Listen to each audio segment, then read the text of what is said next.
namo buddhaya, salam kebajikan, rahayu. Yang terhormat dosen pengampu mata kuliah ilmu negara, Ibu Bayang Sari dan teman-teman dari Rombel 15, izinkan kami dari kelompok 4 ingin mempresentasikan hasil dari kerja kelompok kami. Selamat menyaksikan.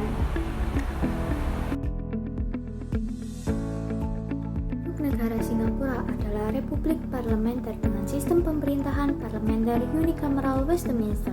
Singapura memiliki kepala negara, seorang presiden dengan peran sebagian besar seremonial, dan kepala pemerintahan adalah Perdana Menteri yang memimpin kabinet serta bertanggung jawab kepada parlemen. Singapura merupakan negara kota kecil yang menganut sistem demokrasi perwakilan. Parlemen di Singapura bersifat unicameral yang memegang kekuasaan legislatif, sedangkan kekuasaan eksekutif dijalankan oleh kabinet yang dipimpin oleh Perdana Menteri.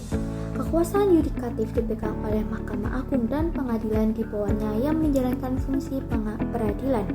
Singapura dikenal dengan pemerintahan yang efisien dan hukum yang ditegakkan secara ketat yang membuat negara ini stabil secara politik dan ekonomi, serta memiliki indeks korupsi yang sangat rendah. Sistem partainya multipartai meski dikuasai oleh satu partai yang dominan, yakni Partai Aksi Rakyat atau PAP. Negara Singapura memiliki bentuk pemerintahan, yaitu Singapura memiliki bentuk pemerintahan parlementer di mana Partai Aksi Rakyat atau PAP mendominasi sejak kemerdekaan, menciptakan sistem satu partai yang kuat. Pemerintahan dipimpin oleh Perdana Menteri sebagai kepala pemerintahan, dipimpin oleh Presiden sebagai kepala negara dengan kabinet yang bertanggung jawab kepada parlemen. Bentuk ini menekankan efisiensi dan stabilitas, bukan demokrasi partisipatoris seperti yang diimpikan Aristoteles dalam polis idealnya. PAP telah memenangkan setiap pemilihan umum sejak 1959 yang menunjukkan legitimasi melalui hasil pemilihan, meskipun sering dikritik karena kurangnya oposisi yang signifikan. Nah, dan selanjutnya ada dengan sistem pemerintahan. Singapura menerapkan sistem pemerintahan parlementer, di mana parlemen adalah pusat kekuasaan legislatif dan pemerintahan dieksekusi oleh kabinet yang dipilih dari anggota parlemen. Sistem ini mencakup elemen presidensial yang terbatas, di mana presiden memiliki peran seremonial tetapi juga wewenang tertentu dalam isu-isu kunci seperti keamanan dan ekonomi.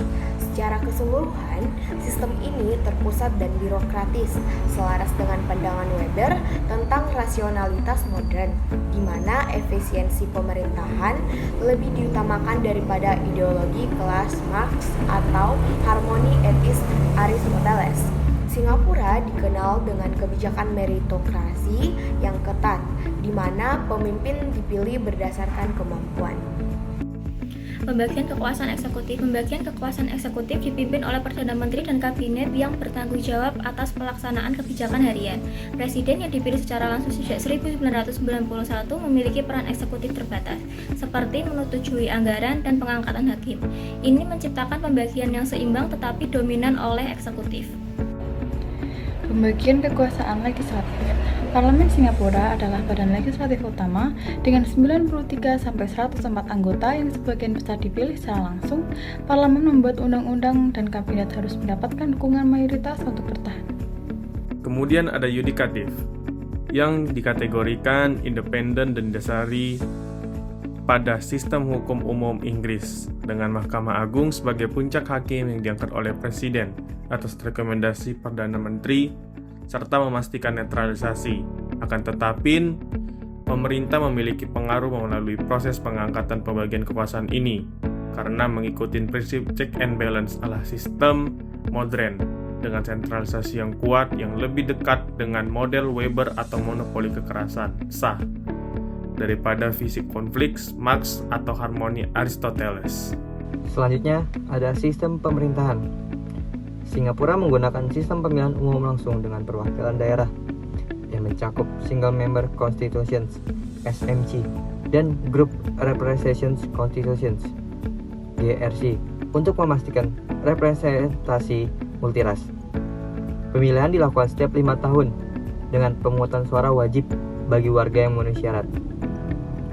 Sistem ini dirancang untuk stabilitas dan inklusivitas, tetapi sering dikritik karena faktor-faktor seperti pembatasan kampanye dan media yang dikendalikan negara yang memperkuat dominasi PAP. Ini mencerminkan legitimasi rasional legal Weber, di mana pemilihan memberikan dasar sah untuk kekuasaan, meskipun kurang menekankan perjuangan kelas seperti Marx atau kebajikan seperti Aristoteles. Baik, berdasarkan penjelasan materi yang telah disampaikan oleh teman-teman kelompok 4, dapat disimpulkan bahwa Singapura merupakan salah satu contoh negara kecil yang dapat sukses dengan caranya sendiri. Sejak merdeka tahun 1965, Singapura berhasil membangun pemerintahan yang stabil dan ekonomi yang maju lewat sistem yang rapi dan efisien, sesuai konsep pemerintahan rasional ala Weber.